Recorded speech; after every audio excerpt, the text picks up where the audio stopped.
Hello प्यारी प्यारी बच्चा पार्टी। कैसे हैं आप सब लोग। स्वागत है आपका अपने YouTube channel mathematics view bye jetty sir में। बच्चों लास्ट लेक्चर में हमने एप्लीकेशन ऑफ ट्रिग्नोमेट्री स्टार्ट कर दिया था और कुछ 4 क्वेश्चन विद बेसिक कंसेप्ट लगा लिए थे। ठीक है। आज हम लेके आ गए हैं पार्ट 2 और एक और पार्ट आएगा पार्ट 3। इन 3 पार्ट के अलावा बोर्ड में कहीं बाहर से क्वेश्चन नहीं आएगा। ठीक है। तो चलिए फटाफट से अपना पार्ट 2 स्टार्ट करते हैं। तो बच्चों पहला क्वेश्चन पढ़िए। From a point on the ground the angle of elevation of the bottom and top of a transmission tower fix at the top of a 20 metre high building. यानी यार एक building है 20 मीटर की, उसके ऊपर एक tower लगा रखा है। ठीक है। डिश एंटीना है, कुछ भी है, कोई भी टावर है। ठीक है। जिसको अगर एक ग्राउंड से देखा जाए, ग्राउंड में एक पॉइंट से, तो उसके बॉटम और टॉप का जो एंगल एलिवेशन बन रहा है वो 45 डिग्री और 60 डिग्री बन रहा है। तो हमसे बोला जा रहा है find the height of the tower. ठीक है। तो चलिए पहली जंग तो हमको कैसे जीतनी है बच्चों, इसका डायग्राम बना के। तो फटाफट से इसका हम लोग डायग्राम बनाने की कोशिश करते हैं पहले। सबसे पहले बच्चों मैं एक ग्राउंड बना देता हूं। देखो ये रहा अपना ग्राउंड। ठीक। अब इसमें मैं क्या करता हूं, एक बना देता हूं ट्रांस ये बिल्डिंग बनाते हैं। पहले बिल्डिंग के ऊपर टावर है। ये बिल्डिंग है हमारी 20 मीटर। इस बिल्डिंग के ऊपर क्या फिक्स है बच्चे, ट्रांसमिशन टावर फिक्स है। सपोज यहाँ पे बिल्डिंग का टॉप है और अब इसके ऊपर एक टावर लगा है। ठीक है। बच्चों टावर को मैं टार कह रहा हूँ। ठीक है। तो टार मतलब टावर ही है, टार। ठीक है। कंफ्यूज मत होइएगा। इसकी हाइट को फिलहाल हम h मीटर मान लेते हैं। ठीक है। फिर नामकरण भी कर देंगे, ABCD जो भी होता है। अब from a point on ground, ground पे बच्चों यहाँ पे मैं एक पॉइंट ले लेता हूँ P। यहां से टावर का फुट और टॉप, बिल्डिंग का नहीं, टावर का फुट। ये देखिए ये है टावर का फुट और ये है टावर का टॉप। तो जो ये फुट और टॉप के angle of elevation, angle of elevation कैसे बनता है बच्चों, वो तो बनता है ग्राउंड के साथ। कितना दिया है, आई थिंक 45 और 60 दिया था। एक बार हम लोग इसको अगर कंफर्म भी कर ले, yes 45 degree and 60 degree. Okay. तो मैं लेबल कर लेता हूं। बच्चों टॉप देखने के लिए ज्यादा आंखें उठाई, तो ये एंगल ऑफ एलिवेशन ज्यादा होगा 60 डिग्री पूरा। और ये जो छोटा वाला इतना दिख रहा है ये कितना होगा, 45 डिग्री। ठीक है। पी है, इसका नाम रख देते हैं ए, इसका नाम रख देते हैं बी, और इसका नाम रख देते हैं सी। अब बच्चों इसमें 2 वेरिएबल चाहिए पड़ेंगे, बेस भी चाहिए पड़ेगा, इसको एक्स मान लेते हैं, एक्स मीटर। इसी को मैं अगर लिख दूं, let A P equals to x metre and जो हाइट ऑफ टावर है बच्चों BC, उसको मैं मान लेता हूं h मीटर। अब ट्रिग्नोमेट्री लगाए किसमें, राइट एंगल ट्राइंगल में। कौन कौन सा राइट एंगल ट्राइंगल, एक तो PAB, एक बड़ा PAC। ठीक है। तो पहले छोटे ट्राइंगल में लगा देते हैं, in triangle PAB, PAB ten 45 degree. Ten 45 की वैल्यू, टेन थीटा की वैल्यू, पाकिस्तान भूखा प्यासा, हिंदुस्तान हरा भरा, P/B। P कितना है बच्चों, देखो AB, और V कितना है हमारे पास, X। वैल्यूज पुट कर दीजिए, tan 45 1 equals to A B कितना है बच्चों, 20/x। तो क्रॉस मल्टीप्लाई कर दो x को, यहाँ x की वैल्यू आ गई हमारे पास 20 मीटर। ठीक है बच्चों, एक तो हमें पता चल गया। अगर ये पूछा होता distance of point from foot of building, तो 20 मीटर आंसर।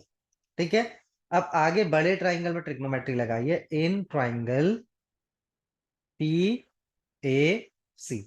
इसमें बच्चों देखो टेन 60 डिग्री, टेन 60 डिग्री, और पूरी साइड क्या है PAC ट्राइंगल की, परपेंडिकुलर साइड AC। तो AC अपॉन AP या PA, कुछ भी लिख लो। ठीक है। टेन 60 क्या होता है बच्चों, √3। √3 इक्वल्स टू AC मीन्स आपका H+20। AC पूरा कितना होगा बच्चों, देखो इतना पोर्शन H, इतना portion 20, H+20 upon AP। AP कितना है X, और X की वैल्यू तो आप निकाल चुके हैं 20। H निकालना है, क्रॉस मल्टीप्लाई, 20 को इधर शिफ्ट कर दो, क्या हो जाएगा देखो, 20√3 इक्वल्स टू h प्लस 20।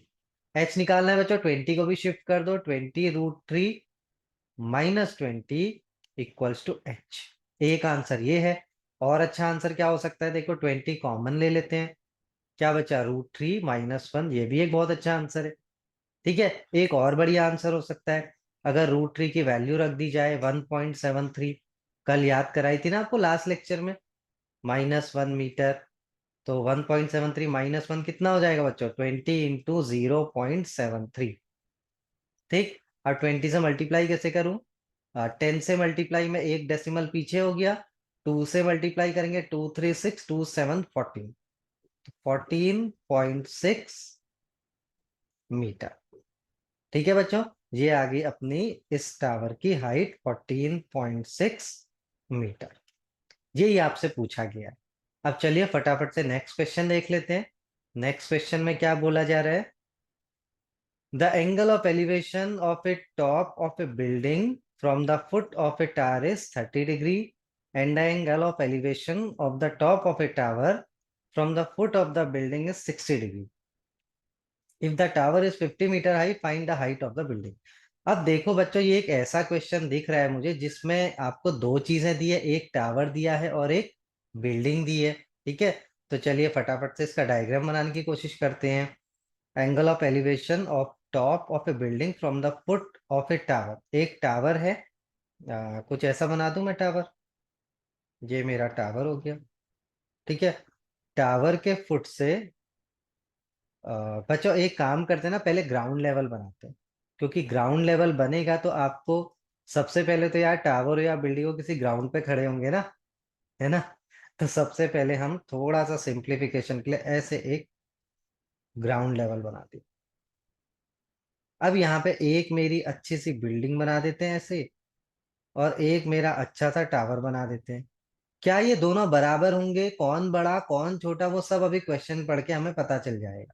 ठीक है, angle of elevation of top of a building from the foot of a tower is 30 degree. Okay, and the angle of elevation of top of a tower from foot of building, बच्चों top of tower का angle of elevation from foot of building कितना है, 60 degree, ज्यादा है ना, तो इसका मतलब बड़ा कौन होगा, टावर होगा। ठीक है, तो इसका डायग्राम कैसे बनेगा, ये बिल्डिंग है, बिल्डिंग के फुट से ये टावर का जो टॉप है उसका एंगल एलिवेशन है 60 डिग्री।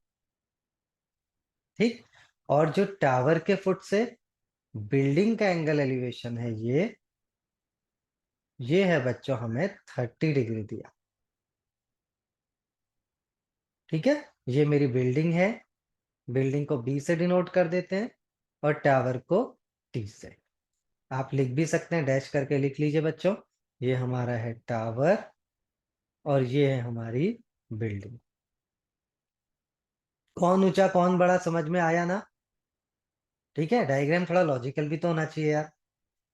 उसके बाद if the tower is 50 metre high, find the height of the building. अब जो ये टावर है इसकी हाइट जो है बच्चों 50 मीटर है, और आपको बिल्डिंग की हाइट फाइंड करनी है।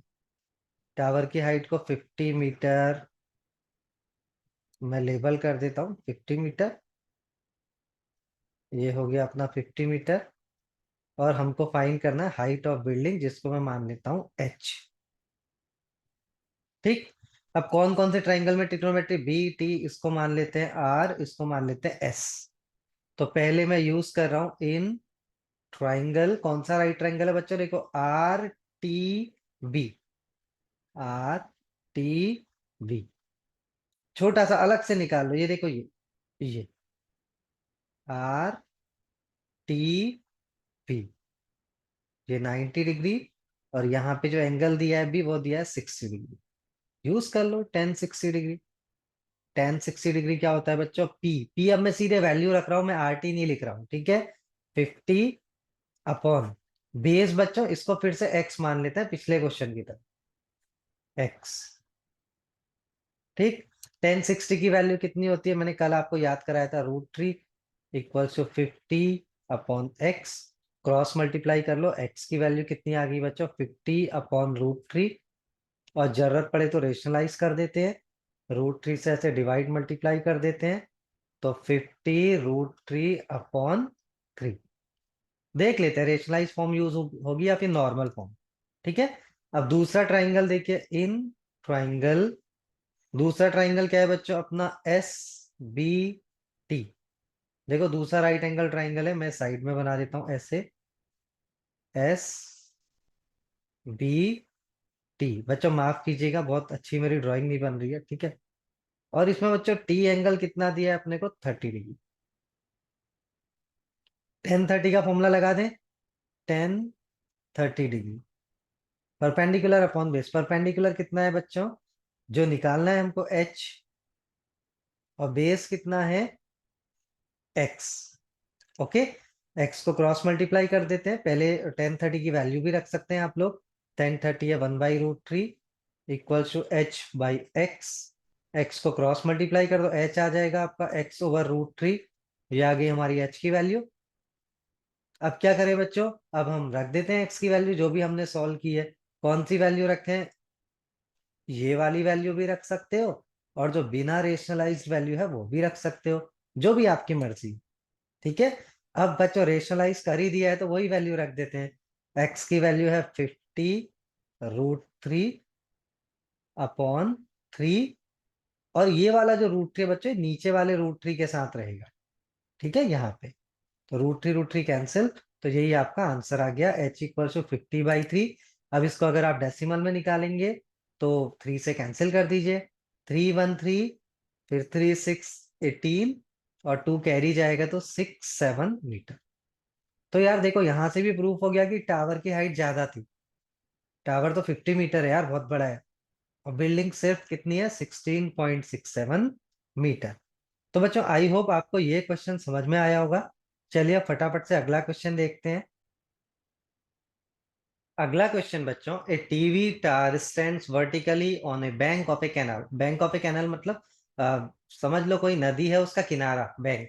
ठीक है, from a point on the other bank directly opposite to the tower. ठीक है, चलो चलो चलो फटाफट से पहले स्टेप नंबर 1 लिया जाए, डायग्राम बनाया जाए। ये बच्चों सपोज एक रिवर है या कैनाल है, नदी है, और उस कैनाल के बैंक में एक अपना टीवी टावर खड़ा है। ठीक है, स्टैंड्स वर्टिकली मतलब 90 डिग्री, टावर 90 डिग्री में लगेगा, टेढ़ा मेढ़ा थोड़ा ना लगेगा, बुर्ज खलीफा थोड़ा सा बनाना है अपने को। ठीक है, from a point on the other bank directly opposite to the tower. अब ये बच्चों एक बैंक तो ये था, इसके कोने में टावर लगा है, एक इसके ऑपोजिट भी बैंक है यहाँ पे, ये इधर पे मान लेते हैं P पॉइंट पे। ठीक है, the angle of elevation of top of a tower is 60 degree. अब यहाँ से कोई अगर इस टावर को देख रहा है बच्चों, तो वो एंगल ऑफ एलिवेशन बन रहा है 60 डिग्री। किसके साथ बनता है एंगल एलिवेशन, ग्राउंड के साथ। तो पहले यार ये फटाफट से इस ट्राइंगल को कंप्लीट कर लो, ग्राउंड लेवल पूरा बना लो। ये एंगल ऑफ एलिवेशन है बच्चों 60 डिग्री। आगे क्या दिया है, from a point 20 another point 20 metre away from this point on the line joining this point to the foot of the tower. बच्चों ये पॉइंट है, और ये देखो ये फुट ऑफ टावर है, इन दोनों को कौन सी लाइन जोड़ी है, ये PA जोड़ी है ना, PA। ठीक है, तो इसमें हम आगे बढ़े आगे बढ़े आगे बढ़े, और हमको क्या दिखा, 20 metre away from this point. अब बच्चों अवे बोल रहा है, 20 मीटर अवे मतलब हमें आगे को जाना है, इस तरफ को, ऐसे ही 20 मीटर आगे को जाना है। ठीक है, 20 मीटर, 20 मीटर आगे को जाने पे क्या है बच्चों, अब ये Q पॉइंट से अगर इसको देखा जाए, तो angle of elevation of top of a tower कितना बन रहा है, 30 डिग्री। यार ऑब्वियस सी बात है, जितना आप पीछे जाओगे ना, उतना नजरें आपकी कम उठेंगी ना। तभी तो यार आप बालकनी सीट लेते हैं थिएटर्स में, पीछे की सीट्स लेते हैं ना, जिससे नजरें कम से कम उठानी पड़े। ठीक है, अब एंगल एलिवेशन है 30 degree, find the height of the tower and the width of the canal. यानी अपने को बच्चों ये height of tower H metre ये निकालना है पहले तो, उसके बाद अपने को विड्थ ऑफ कैनाल मतलब ये चीज भी फाइंड करनी। ठीक है, तो फिलहाल के लिए मैं हाइट को क्या मान लूं, H मीटर मान लूं, और जो विड्थ ऑफ कैनाल है उसको X मीटर मान लेते हैं। लेट, इसको नाम दे देते हैं बच्चों APQ, ये R हो गया। लेट, आप लिख भी लीजिएगा, हाइट ऑफ टीवी टार, ठीक है, TV tower equals to h metre and width of canal equals to x metre. पूरा लिखिएगा विड्थ ऑफ कैनाल। अब बच्चों राइट एंगल ट्राइंगल कौन सा सेलेक्ट करूं? पहले छोटा वाला कर लेते हैं। In triangle R A P 1060, 1060 degree equals to, देखो क्या आएगा, R A means H upon x, H by x. अब 1060 √3, एच को क्रॉस मल्टीप्लाई कर दूंगा, √3x इक्वल्स टू एच। ये आपकी इक्वेशन नंबर 1। ठीक है बच्चों। अब कौन सा ट्राइंगल लू? बड़ा वाला। In triangle R A Q, इसमें हमारे पास है 1030 डिग्री। 1030 क्या हो जाएगा, एच अपॉन ए क्यू कितना होगा बच्चों, x+20, x+20। फिर √3 की वैल्यू रख दूं, 1/√3 equals to h upon x+20। अब क्या करें बच्चों, एक काम करते हैं, ये h की वैल्यू रख दें, √3x। लीनियर इक्वेशन का क्वेश्चन है। क्यों रख रहा हूं? क्योंकि बच्चों दोनों ही निकालना है ना, एच पी और एक्स पी। पिछले क्वेश्चन में तो सिर्फ एच निकालना था, एक्स को एलिमिनेट कर दिया। इस क्वेश्चन में दोनों फाइंड करना है। ठीक है, किसी की भी वैल्यू आप रख सकते हैं, मैं एच की रख रहा हूं। पहले क्रॉस मल्टीप्लाई करो, x+20 इक्वल्स टू √3, और h के बदले लिखा बच्चों √3x। कैसे? पहली इक्वेशन से। यार √3 क्या होता है, 3 होता है ना, 3x हो गया इक्वल्स टू x+20। लो भाई x को इधर शिफ्ट कर दो, 20 equals to 3x minus x, तो ये कितना आया, 2x इक्वल्स टू 20। x की वैल्यू कितनी आ गई, 20/2 मीन्स 10 मीटर। ये 2 डिवाइड में जाएगा ना बच्चों, x की वैल्यू कितनी हो जाएगी, 10 मीटर। तो यार एक चीज तो हमने फाइंड कर ली है। ठीक है, अब ये h में क्या है, √3x है, h की वैल्यू कितनी हो जाएगी, 10√3। √3 की वैल्यू 1.73 रखोगे तो 17.3 मीटर।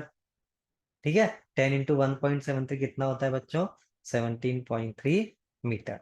तो यार आई होप आपको ये क्वेश्चन अच्छे से समझ में आया होगा। देखो कितनी इजी इजी चीज है। ठीक है, बस डायग्राम बनाना आना चाहिए। बार बार हम एक ही चीज कर रहे हैं बच्चों, दो ट्राइंगल में ट्रिग्नोमेट्री लगा रहे हैं, और फिर उसमें से इक्वेशंस बना रहे हैं, और फिर उनको सॉल्व कर रहे हैं। अब कुछ बच्चे बोल रहे होंगे सर ने तो हमें कंसेप्ट में एंगल एलिवेशन भी बताया था, एंगल डिप्रेशन भी बताया था, पर यार बात तो सिर्फ एंगल एलिवेशन की चल रही है, उसी के क्वेश्चन किए जा रहे हैं सर। लो यार बुरा ना मानो, ले आया डिप्रेशन का क्वेश्चन। ठीक है, तो क्वेश्चन पढ़िए। From the top of a 7 meter high building, the angle of elevation of top of a cable tower is 60 degree and the angle of depression of its foot is 45 degree. ठीक है, find the height of the tower। चलो यार पहले तो वही अपनी हमेशा की कहानी, क्या है, ग्राउंड लेवल बना दिया। अब इस ग्राउंड लेवल पे क्या है बच्चों, from the top of a 7 metre high building, ये एक बिल्डिंग बना दी मैंने, बिल्डिंग 7 मीटर। उसके बाद बच्चों टेक्स्ट बुक में पूरी आपको कवर करवा रहा हूँ, इस ये वीडियोस के बाद टेक्स्ट बुक अलग से करने की कोई जरूरत नहीं। ठीक है, angle of elevation of top of a cable tower, मतलब यार ये तो बिल्डिंग के साथ यार जादगी है एक तरह से बच्चों, हर चीज इससे बड़ी दिखा दे रहे हैं। देखो अब जो केबल टावर है वो भी इससे बड़ा है, तभी तो एंगल एलिवेशन बन रहा है ना। तो ये मेरा हो गया सपोज केबल टावर, मैं सी बी लिख देता हूँ उसको। ठीक है, angle of elevation of from top 7 metre top building, angle of elevation of the top of a cable tower is 60 degree from top. ये टॉप है बच्चों, टॉप टॉप से 60 डिग्री ऐसा। ये ठीक, और एंगल एलिवेशन ये कुछ कुछ बच्चे जो बहुत ज्यादा बुद्धिमान होंगे वो ऐसा कर देंगे, ये यार ये कोई एंगल थोड़े ना है, मैंने बहुत बच्चों को देखा है ऐसे एंगल बनाते हुए। एंगल तो हमेशा हॉरिजॉन्टल लाइन से बनता है, ये देखो ये लाइन ऑफ साइट है ना आंखों के साथ, उससे बनता है ये। This is 60 degree. उसके बाद and the angle of depression of its foot, top से ही उसका फुट देखा, देखो केबल टावर के पैर देखे यहाँ, भाई चरण कहाँ है तुम्हारे, दिखा दो। ठीक है, तो ये एंगल ऑफ डिप्रेशन बच्चों, ये देखो ये डिप्रेशन है 45 डिग्री। ठीक है। और डिप्रेशन तो किसके बराबर होता है, एलिवेशन के, तो ऑल्टरनेट एंगल तो ये भी 45 हो जाएगा। पहले पार्ट में अच्छे से बता रखा है बच्चों, देख लीजिए पहला पार्ट। ठीक है। Determine the height of the tower, अभी हाइट ऑफ टावर देखो, इतना तो 7 ही होगा, इतना तो भाई बिल्डिंग के बराबर ही होगा। और आगे जो बच गया उसको एच मान लेते हैं, ये एच हो जाएगा, एच मीटर। अब इसका अच्छा सा नामकरण कर ले, A B C D E. कौन कौन से राइट एंगल ट्राइंगल लगाऊं, अब एक तो ये लगा लेते हैं बी डी, और एक ये लगा लेते हैं ए सी बी। बच्चों तुम्हारे लेवल पे दो से ज्यादा राइट ट्राइंगल कभी यूज ही नहीं करने पड़ेंगे 10th लेवल पे। ठीक है। तो इन ट्राइंगल, कौन सा ट्राइंगल पहले यूज करूं मैं, कोई सा भी कर सकते हैं, चलो ये वाला कर लेते हैं, B D, B D E. क्योंकि 1045 बड़ा अच्छा लगता है यार, इजी इजी सा, वन होता है ना इसमें। बेस को एक्स मान लो हमेशा की तरह, एक्स। इसमें 1045 का फॉर्मूला लगाओ, बी डी 7 अपॉन एक्स। अब जो 1045 तो 1 होता है, 1 = 7 अपॉन एक्स, तो एक्स की वैल्यू आ गई 7 मीटर। अगर distance between building and tower पूछा होता तो वो भी हम ये फाइंड कर लिए 7 मीटर। अब बच्चों ये जो छुटकू सा ऊपर ट्राइंगल दिख रहा है उस पर ट्रिग्नोमेट्री लगाओ, triangle A C B 1060 degree. कितना हो जाएगा 1060 degree, H A C upon, अब बेस कितना है बच्चों, जो डी होगा वही तो बी सी होगा, या ये एक्स है तो ये भी कितना होगा, एक्स ही होगा। ठीक है, एक्स 1060 की value √3 equals to H by 7। ठीक, 7 को शिफ्ट कर दो, एच कितना आ गया 7 √3।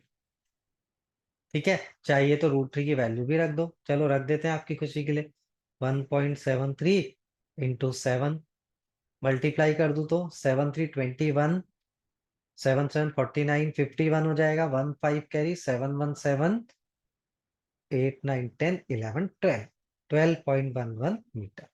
ठीक है बच्चों, जब तक यूज √3 नहीं दिया होगा तब तक आप यूज ना करें, ऐसे ही लिख दें आंसर। ये तो मैं आपको पूरा एक्सप्लेन कर रहा हूँ। अब क्या ये आंसर है, नहीं। हाइट ऑफ टावर इतना थोड़े ना है बच्चों, टावर तो बिल्डिंग से बड़ा है। ठीक है, तो हाइट ऑफ टावर पूरी कितनी हो जाएगी, हाइट ऑफ टावर पूरा हो जाएगा बच्चों H+7। ठीक है, हाइट ऑफ टावर पूरा कितना है, ए ई के बराबर। ठीक, और ए ई कितना है, ए सी प्लस सी। ए सी कितना माना था हमने, एच प्लस सी कितना दिया है हमको 7। एच मीन्स 12.11 प्लस 7, तो ये कितना हो जाएगा बच्चों, 19.11 मीटर। ठीक है, या फिर आप अगर ये वाली वैल्यू रख रहे हैं तो 7 √3 प्लस 7 होगा, 7 कॉमन ले लीजिएगा, √3 प्लस 1 मीटर। वैसे तो बच्चों √3 हर बच्चे को याद होना चाहिए, और ये डेटा के अकॉर्डिंग वैल्यू ये ज्यादा अच्छी लगी। ठीक है, तो आज के समाचार बच्चों यहीं पे समाप्त करते हैं, पार्ट 2 खत्म हुआ। पार्ट 3 में चैप्टर भी खलास हो जाएगा, और फिर हम जल्दी से एक नया चैप्टर स्टार्ट करेंगे। तब तक के लिए बाय बाय, टेक केयर, खुश रहिए और स्माइल करते रहिए।